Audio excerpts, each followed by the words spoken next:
afternoon, everyone. My name is Ashish Mittal. Those of you who were not here in the morning, I'm a master's in finance student at Cambridge Judge Business School and co-chair of the Cambridge India Business Society. Academically, I hold an undergraduate degree from St. Xavier's College, Calcutta, and I am a qualified chartered accountant. In some ways, my own journey is a small version of what this session is about. Someone shaped by Indian institutions, sitting at a British one, and thinking about what connects the two. This connection, including its history, the present moment, and its enormous potential, is what we are here to explore today. And I have two remarkable guests who carry that story in their own journey. Let me introduce them. Lord Karan Bilimoria, the man who needs no introduction. Lord Karan Bilimoria is the founder of Cobra Beer, first Zoroastrian Parsi to sit in the House of Lords, former Confederation of British Industry President, and current chairman of the International Chamber of Commerce, UK. His grandfather was among the first Indians commissioned at Sandhurst into the British Indian Army. His father commanded Gurkhas during the Bangladesh Liberation War. He came to Cambridge to read law, noticed that no beer worked with the curry, borrowed a great deal of money, and the rest is history. Please welcome Mr. Lord Karan Bilimoria. Thank you.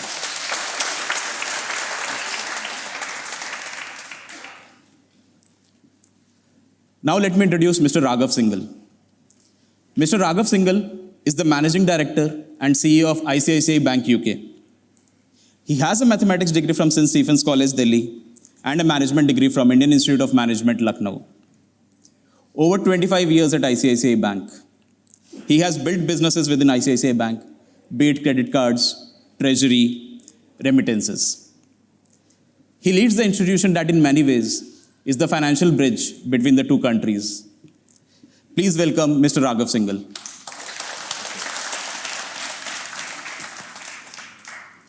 Thank you, Lord Bilimoria, and thank you, Mr. Raghav, for taking out time from a busy schedule and joining us. Lord Bilimoria, I wanted to start with you. 3 generations, grandfather at Sandhurst, father in the Indian Army, and your mother also studied at the University of Edinburgh. So when do you look at the Indian-UK relationship, does that feel like a continuation of something your family has always been a part of? Well, thank you so much. Just to correct you, so my father's father was at Sandhurst. You ought to keep this in mind. I'm on the committee of the Memorial Gates at Constitution Hill. If you go to London at Hyde Park Corner and you drive down to Buckingham Palace, that's called Constitution Hill, and you see these sandstone gates and a pavilion.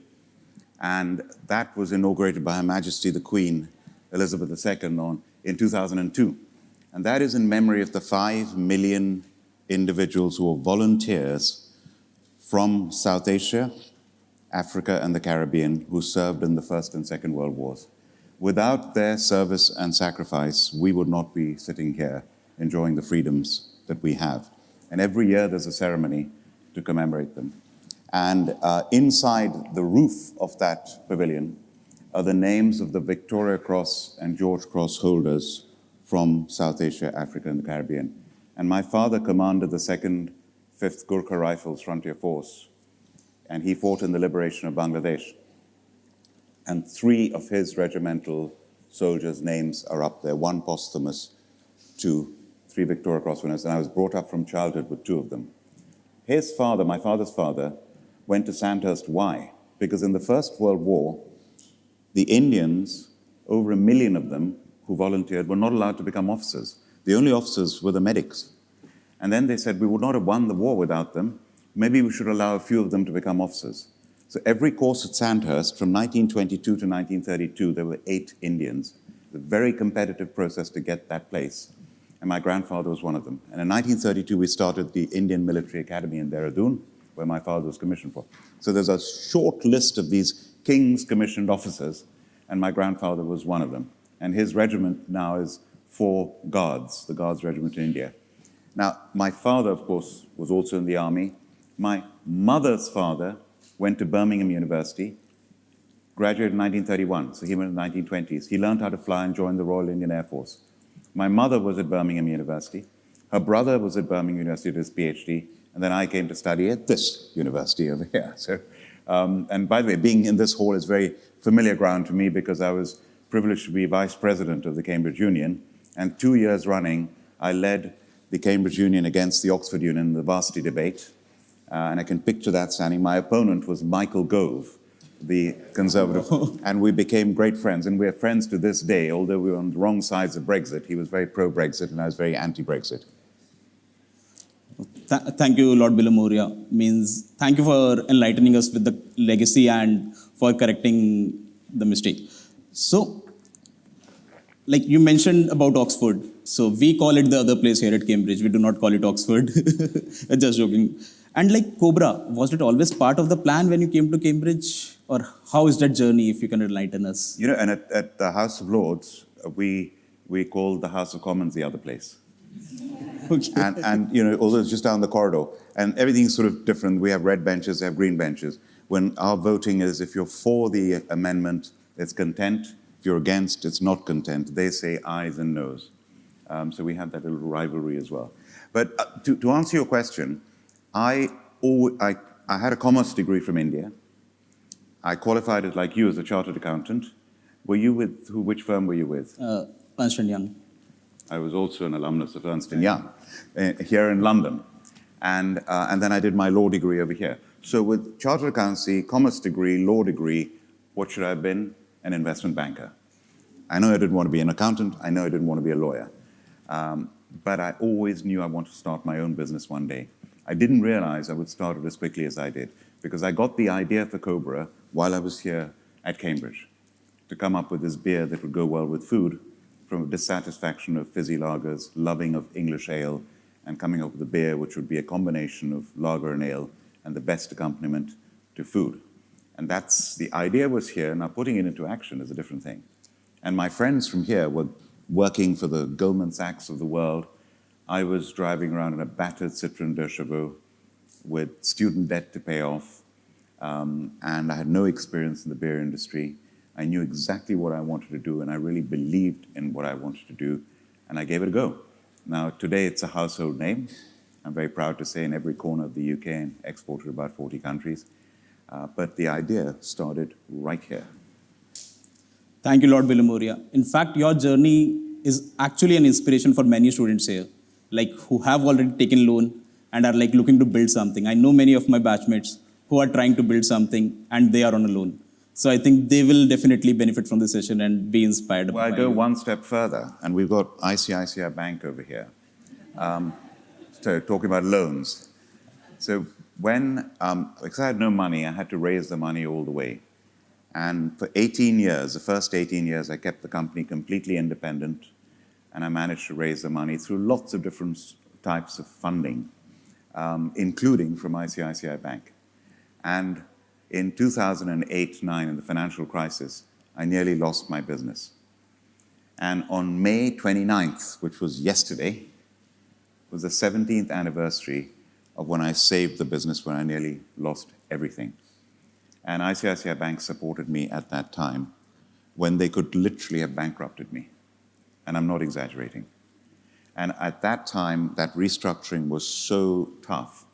I managed not only to save the business, but to form a joint venture with Molson Coors, one of the largest brewers in the world, where they had 50.1%, I had 49.9%. I was the chairman of the joint venture. My employees, a lot of them moved into the joint venture, but the condition was they got paid the same salary I was paying them. They agreed. The employees who left under that restructuring, they only got statutory redundancy. I said they need to be paid their full notice periods. They agreed to that. And then my shareholders were wiped out. My unsecured creditors were wiped out. And I vowed then, 17 years ago, that I would settle my creditors and I would settle my shareholders. And 1.5 years ago, 18 months ago, I had the option to sell my shares to Molson Coors. And in that meantime, I was able to settle ICICI Bank. I was able to settle the horrible American hedge fund, who I will not name. And I was able to settle many of my creditors. And then after the sale of my shares, I was able to settle the remainder of the unsecured creditors. And my shareholders, including my old employees who had share options, I called them all in, and I've written out millions of pounds of checks where I had no legal obligation whatsoever to settle my shareholders as well. So I feel much better for that. No.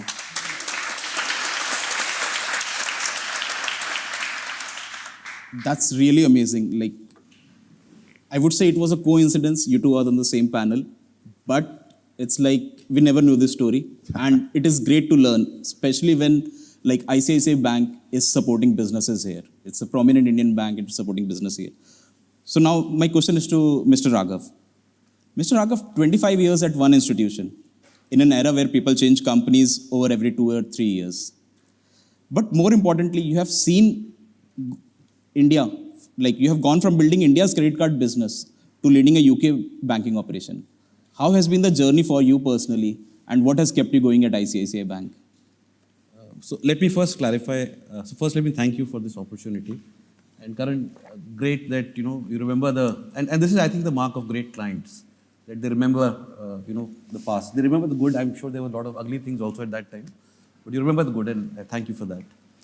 So before you give the impression to anybody that I'm quite worthless and I can't find a job elsewhere, therefore I'm there for 25 years with ICICI Bank, let me tell you that's certainly not the case. I had lots of opportunities. But my own story is very different from Karan's in that sense, that he knew what he had to do. I never had an idea what I had to do. I joined St. Stephen's because the year I joined, 11% of India's civil services was from St. Stephen's College. So you can partly blame the college for the mess India was at the time. And then I realized I didn't want to do civil services. So what do?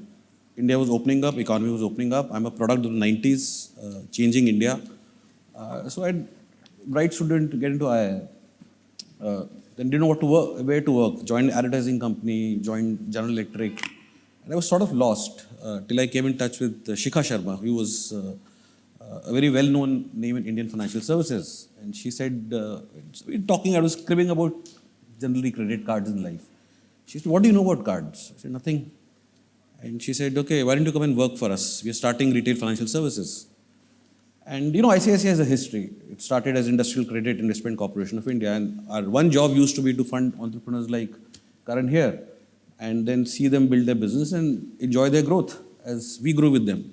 And I thought, what the hell am I getting into? But anyway, I was lost. I needed money. ICICI was paying quite well. And they were one of the few organizations which was genuinely meritocratic. In that, this one place I've never heard of any gender, caste, religious bias. They were very well known for that. So I joined them, and they were offering ESOPs in those days. And after that, it was just a joy.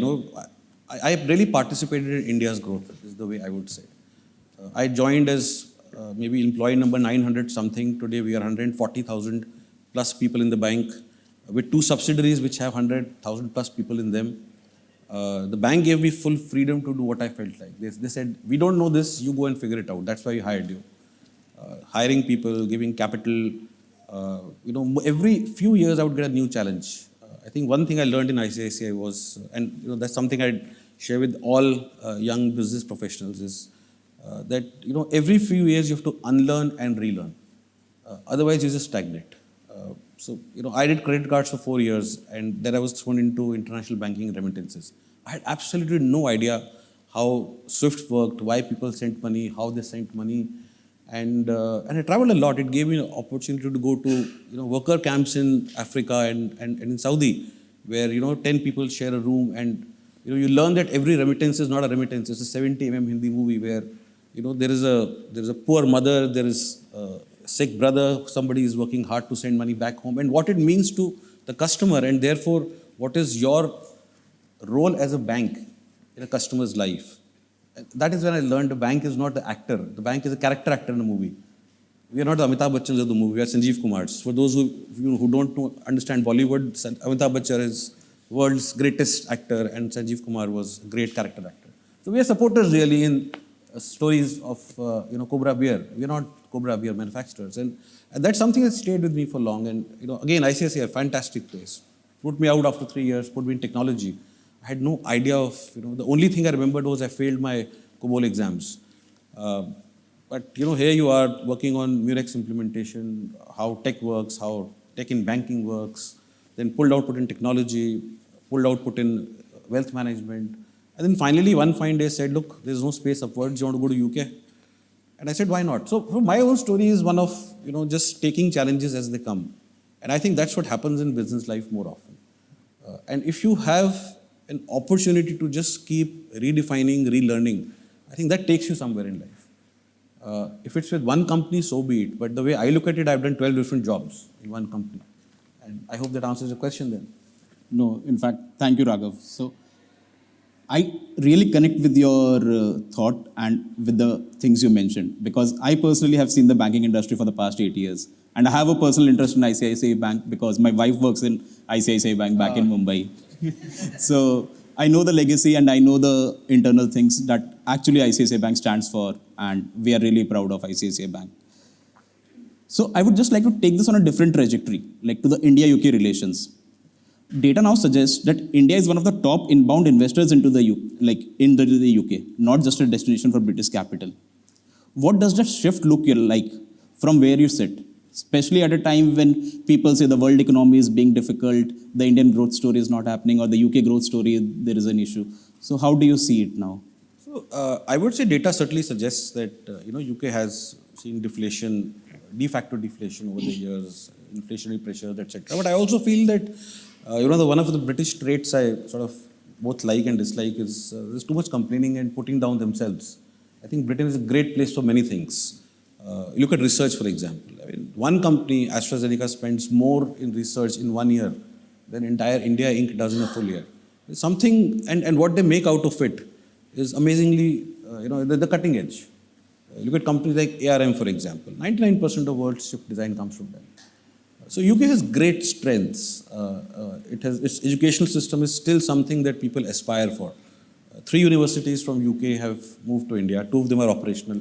They're both at ICICI. And we provide that living bridge, and we see how these ambitions are getting translated on ground. And there's lots that, the UK way of doing things. I'm sure people in UK would probably laugh at it. But I would say as an Indian, there are things that the world could learn from, the way UK tries to do things right, fair to all, getting processes right. Takes time. And sometimes Hammersmith Bridge doesn't get built even in 10 years, but that's a different issue altogether. There are so many positives in the UK economy that for the right hustle, there is lots that can be done.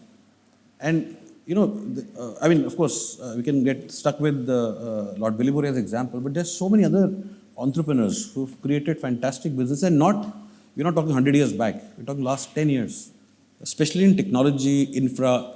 You look at clean energy, for example. Clean energy tech, UK is a leader. Defense, UK is a leader. Road design, UK is a leader. There are things that the world can learn and the world can invest. And we certainly see a lot of investment moving to the UK. Health sector, we see a lot in real estate. There's always this evergreen. We see a lot in technology, high-end technology, motor technology. So UK is a place to invest. And I think for Indians especially, the fact that there is a very large diaspora, there is a large population of people of Indian origin, also makes it a great place to land. The English language, the food, the ethnicity, the general acceptance. You have to travel to, beyond New York in America and a country, Europe, to understand how well accepted the foreign population in UK is, so to say. Despite all that you read and hear, and you should take Sonia Singh's earlier warning about, not living in echo chambers, to see that, the UK really is a very, very accepting place. So a lot of great things that can happen here. Thank you for that. That's exactly my point, and you touched upon that. So that's what we wanted to bring out through this question. So Lord Bilimoria, a connected question, like the Comprehensive Economic and Trade Agreement has been signed, which His Excellency, the High Commissioner, spoke about today. And you were the Confederation of British Industry President, and you were like one of the greatest advocates of the India-UK FTA agreement. So an honest assessment, does it live up to its ambition? And moreover, we want to understand, how does negotiations take place? Because you have been closely involved with them. And especially when India is a very hard negotiator. So how does that reconciliation happens? So just remind me at the end, before we finish, I want to just touch on something Raghav said. But I want to save those right to the end, if you remind me. Sure. But to answer your question, see, when it comes to negotiations, are there anyone here from the MBA class this year? Yeah, there are. Yeah? Did you attend my negotiations class? Yeah? So every year, I teach this negotiations class to the MBA students, and I use the case study of Brexit. Oh. How not to do it. But negotiations really is important, and this was a negotiation. Now, I founded the UK-India Business Council in 2007. That is when, I don't think we realize, we started the negotiations of the EU-India Free Trade Agreement. Because, of course, then the UK was part of the EU. We started in 2007. When I was president of the Confederation of British Industry, in my term, in January 2022, we started the negotiations for the UK-India. And Ben Mellor's here. He was head of the South Asia department. And, it was not easy. It went through 14 rounds of negotiations, 3.5 years. And last July, I was on a trip to Italy, and I'd gone up to see a factory from Florence in the north. And I was coming back on the train late in the evening, and I got a phone call from number 10 Downing Street saying, we need you tomorrow at Chequers, the Prime Minister's country residence, at 10:30 a.m. I said, I'm in Italy, and I don't have my private jet with me. Right? I'm not in a position to just fly straight away. Look, you got to come here somehow. And on that train, we managed to find an early morning flight from Florence at 7 in the morning. Oh. My driver was awaiting me at Heathrow Airport with a change of clothes. I changed in the car, and I got to Chequers. Ben was there just in time, and we signed. It was a great celebration of this agreement being signed. Now, no negotiation ever is going to be perfect. There's give and take on both sides.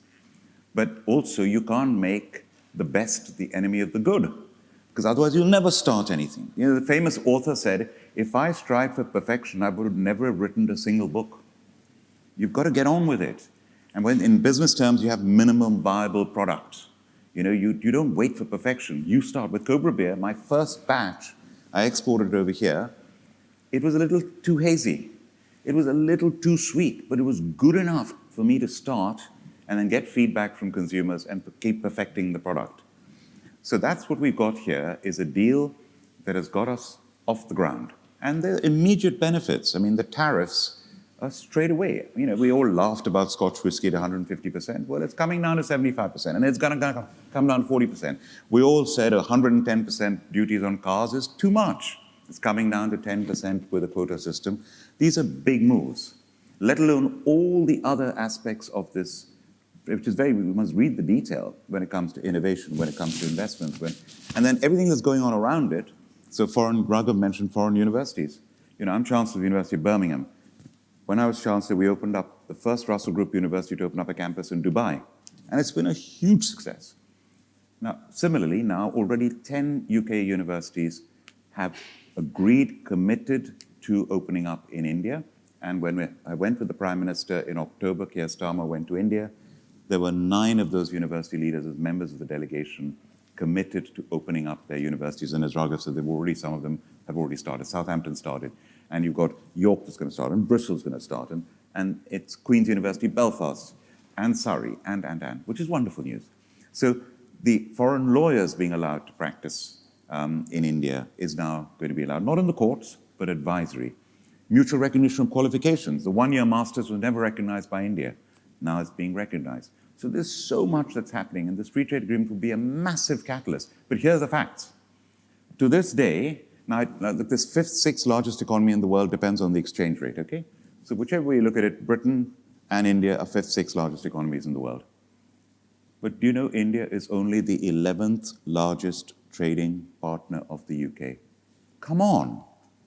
Fastest growing major economy in the world, growing at 6.5% a year, is only our 11th largest trading partner. And okay, we do almost £50 billion worth of trade with India. We should be one of the handful of biggest trading partners of the UK. And sorry, when I say we, I sometimes say we for India, we for the UK. So, there's, in my view, without any doubt, as a result of this free trade agreement, that 50 billion pounds will go up to 100 billion pounds by 2030. That's going to be the power of this. And by the way, the good news also is the EU-India free trade agreement was signed earlier this year, having started in 2007. So we would have got there anyway through the EU, but we've got our own deal, which is great. No, thank you, Lord Bilimoria. Like, as you mentioned, we, I think that's what we strive for. When we say we should mean both India and the UK. So, like, just quick 60 seconds, last two questions.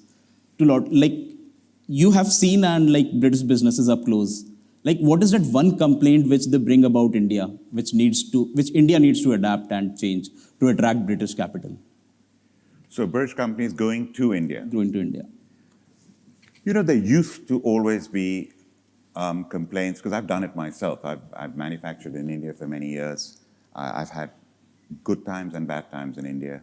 You know, the worst was when in the state of Bihar, Nitish Kumar, the chief minister, 10 years ago, overnight brought out prohibition. You can imagine, I had a brewery there that was growing at 50% a year, that was profitable, that was doing phenomenally well. I was the first multinational to go into Bihar. After me, Carlsberg followed, other companies followed, and then he announced prohibition. So now that's the worst that it can get. I'm hoping, by the way, now it will be lifted, but it's too late for me. I'm out of there. But that can happen in any part of the world. But to answer your question, why does somebody invest in another country? There's a checklist you look for. One, does it have an independent rule of law? Does it have an independent judiciary? Does it have an independent central bank? Does it have a robust democracy? Does it have a stable political system? Independent central bank. So India, I can tick every one of those boxes. Prime Minister Narendra Modi has been in power for 12 years now. He lost his majority in the elections. He lost his majorities in the last elections, but he's still very much in power. Nothing has changed. That stability, political stability, is very much still there. Now, with this country, I can tick all those boxes. Central bank, rule of law, judiciary, democracy, stable political environment, 6 prime ministers in 10 years, maybe 7. The last time we had that was in 250 years ago, at the time of America's independence, is the last time we had 6 prime ministers in 10 years. So I'm saying India actually is better on all those counts at this stage than we are. So India is a very good place to invest in, and the democracy being robust. And by the way, my father was Commander-in-Chief of the Central Indian Army. Not once has the Indian Army ever interfered in India's politics. We've never had a coup. We've never had military rule. We're a phenomenally robust democracy. And that gives people faith to invest in India. Thank you, Lord Bilimoria. This is like really encouraging and really great. So like just my last question to Raghav, like just in maybe 60 seconds. We are hearing it about India's technology stack, be it UPI, be it Aadhaar, and we are seeing Indian fintechs are also expanding internationally. But we are talking too much about digital. Do you think anything there is beyond digital in the India-UK relationship? You give me 60 seconds to answer a question that will take 60 hours. That's true. Anybody who's grown in this country or born in this country, you know, when you open a tap, you expect water to flow out and you'll drink it. And you'll have a tap in your home. 10 years back, just 10 years back, 80% of households in rural India did not have piped water. Where do you think all the women go? What do they do all day?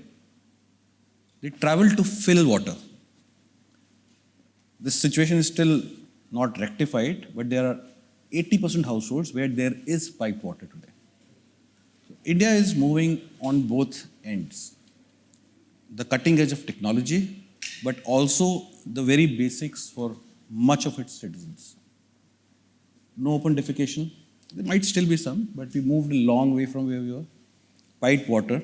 I mean, at per last estimates, 300,000 lives were saved last year, infant lives, simply because of cleaner houses. Imagine the shame of having to go out of a house to defecate every morning. So India is working on building infra, solid infra, for its masses. double the number of airports, double the number of highways, double the number of rail. 99.9% of population has access to uninterrupted power. India has the second largest installed base of solar power now, which costs a tenth of what it used to 10 years back. It is not to say everything happened in the last 10 years. I'm not making a political speech here. It's whatever happens over the last 70 years. Today India is at an infra build and a digital build, which means the life going forward for entrepreneurs in India is going to be very, very different. Very different from what it was from. Today, India's data is, I would love to have a Vodafone connection from India instead of here, because my India Vodafone connection gives me uninterrupted same stuff for £4, as give £40 here. And imagine there are billion users watching everything you do in real time. So India is on a very different build right now. And the build is in digital, the build is in research, the build is in pharma, the build is hard infra. And I think there are opportunities. It's like right now the proverbial land where you touch everything, it can turn to gold. But you need to, of course, have the right partners, do your due diligence, do the right work, do the hard grind. It won't turn to gold by itself. It's not Jack in the Beanstalks. But you work hard. This is land of promise called. No, yeah. Thank you so much. Thank you for pointing out the paradoxes, especially in India, where we are trying to correct the defecation story as well as building the infra for the future. We now just have time only for one question from the audience. Maybe, please. And then I'll do the at the end. Yeah, I remember that.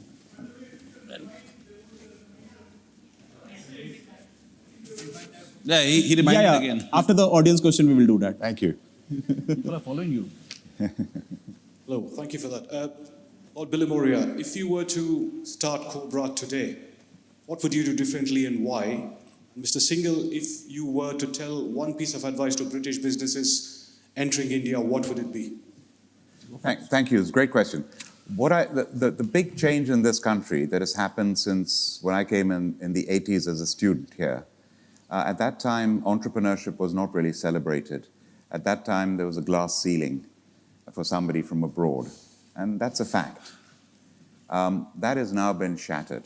Today, there's no glass ceiling. Anyone can get anywhere in this country, regardless of race, religion, or background, and entrepreneurship is now celebrated by every government, including the current one, whatever the political party, they celebrate and encourage entrepreneurship. So that environment has only improved. In terms of access to finance, that was one of the most difficult things, building a brand from scratch with no collateral to offer, with an unknown brand, was very tough. I didn't have things like crowdfunding that you have today. So the ways of raising finance are so much more than I had in my time. But the toughness of starting a business from scratch, the against all odds and beating the odds is always going to be there. And the free market that we're lucky to have in the UK, which I love, but a free market also means anyone can have a go, which means lots of competition. And I applaud that. And today there are loads of craft beers that have sprung up from everywhere. So I would have all that competition as well, which I didn't have at that time. But I was against Kingfisher. I was against Carlsberg. Every Indian restaurant had those two giant brands, and I was completely unknown and started from scratch. And today, we're 6 times bigger than Kingfisher in the UK, and Carlsberg doesn't even exist in any Indian restaurants anymore. So it's possible to do it. No, thank you so much, Lord Bilimoria.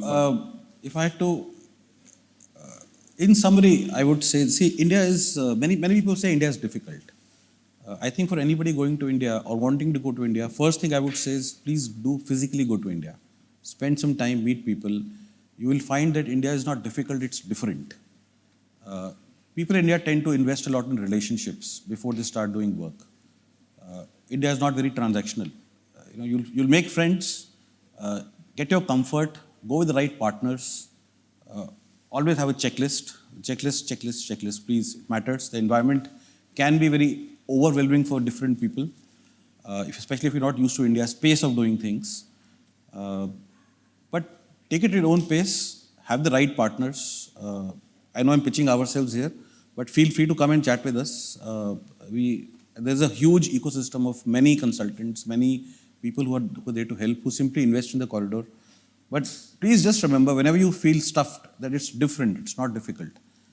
And the one data I will leave with you is that Unilever is more expensive in India than it is here. And Standard Life, over a period of 18 years, made 21% annualized return in India. There are many companies who still feel they should not have sold off the Indian subsidiaries because the valuation of those subsidiaries is higher than the core businesses. So please remember that it's an opportunity, but you've got to work for it. And it will be different. It will be very different from what you're used to here. If you're willing to stick it out,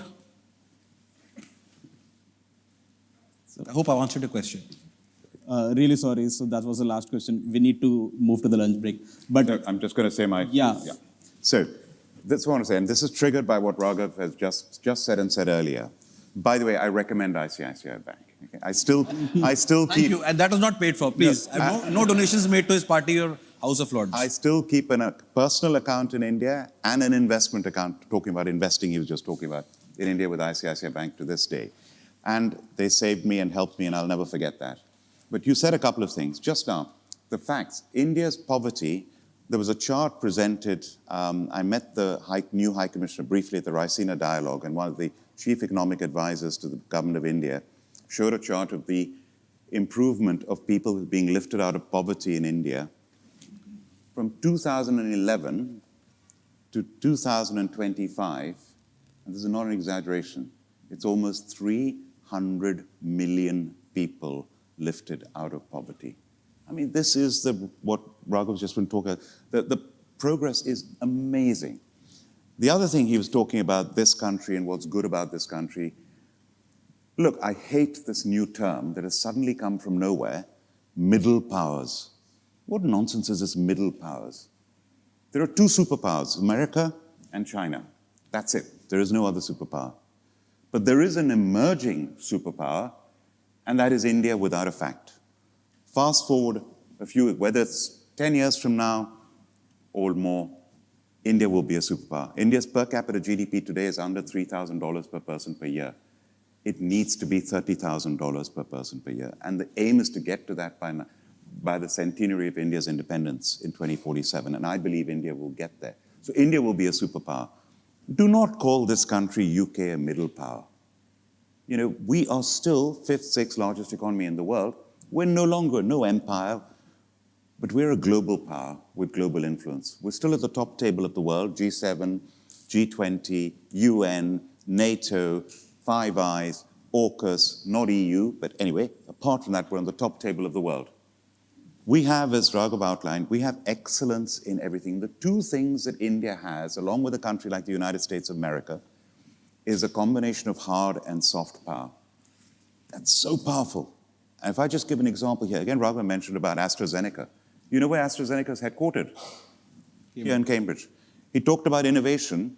Which two universities in the world have more Nobel Prizes than any other universities in the world? One is Harvard, and the other one is this university. So we are phenomenally good at hard and soft power. Quickly, the hard power. Our manufacturing, I chair the Manufacturing Commission in Parliament. We're the 11th largest manufacturer in the UK, absolutely today as I speak. Financial services, top 2 in the world along with New York as we speak. Services, second biggest services export in the world. Advertising, best in the world. Lawyers, best in the world. Accountants, best in the world. Creative industries, when you look at music, film, best in the world. And then if you look at our defense, it may be small, but the Gurkhas, the SAS, the Royal Air Force, the nuclear submarines 365 days a year around the world. Which countries have that nuclear deterrent? Small, but really, really good and respected from around the world. So when it comes to the hard power, this little country has a lot of hard power, but it's that soft power that we have that is phenomenal combined with that hard power. And no better example, and I'm glad you mentioned, is our universities. Top 10 universities in the world, 4 are American, 4 are British, 1 Swiss, 1 Singaporean. America's population is 350 million, our population is 70 million. We have 4, they have 4, not bad. Yeah? And then I could give you an example. You may not like the BBC, by the way, but every week 500 million people listen to and watch the BBC around the world. And the royal family, with 1 or 2 exceptions, is respected around the world. Her Majesty the Queen, when she passed away, we mourned this country. We loved our Queen.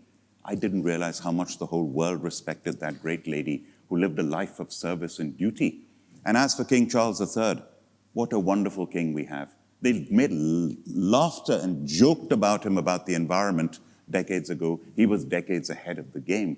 And what a blinder he played just now in America, being the best ambassador this country could ever have in building the bridge between the UK on a state visit just now.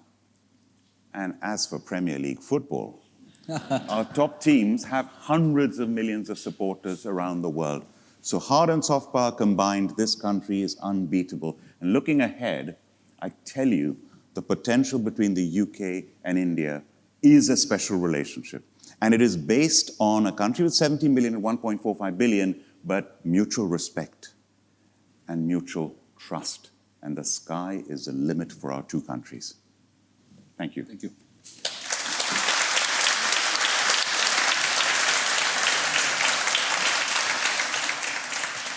Thank you, Lord Bilimoria, and thank you, Mr. Raghav. So your perspective on the India-UK relations, especially on the need to understand that India is different and UK has the soft power. So I think that's the thing that we need to carry forward ahead. So before we close this session, I would like to invite Mr. Shreyas Bhatt, the founder of the Global Education Lab, and Mr. Akhil Gupta from ICICI Bank UK to felicitate Lord Bilimoria and Mr. Raghav.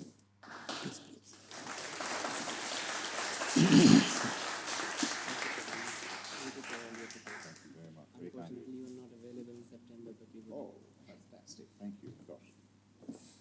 Thanks.